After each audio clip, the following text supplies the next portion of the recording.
Hello guys, welcome to 5th generation Hobby Shop and welcome to another unboxing and testing. Shoutout po natin Sir Torres.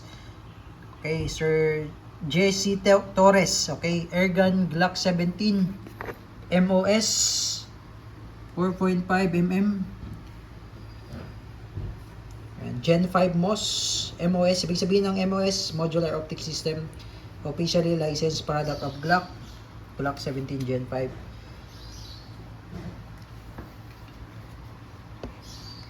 Airgun pistol, so pwede siyang lagyan ng red dot optic ready na siya. Ayan, 17 rounder, chambered in 4.5mm bolitas, CO2 powered. Glock 17 Gen 5 MOS. Bago lang po ito, bagong dating lang. So, lagyan natin CO2 and testing. Sir Jesse Torres. Ito yung magazine. Pag-load ng bala, ito lang po. Lagay nyo lang. Taktak nyo lang para malaglag yung bala. 17 rounder po ito. Ayan. So, huwag po kayong gumamit ng ibang bala na na-order sa online. Babara po yun.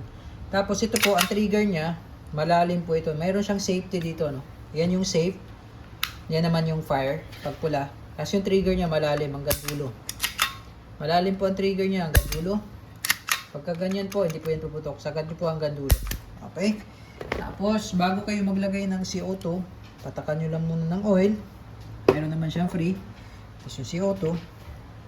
Tapos, kakailanganin nyo po yung allen. Yung allen.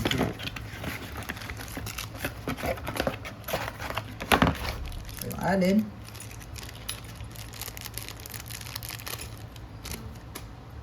Yan.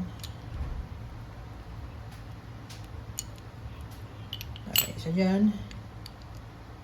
Then, tamang higpit lang po. No, alalay lang po sa higpit. Tamang higpit lang. Okay. Yan.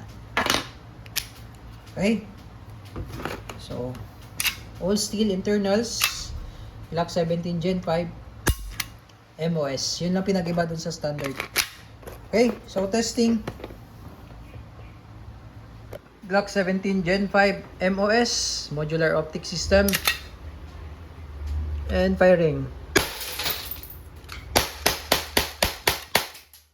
Open slide, release mag, hammer down.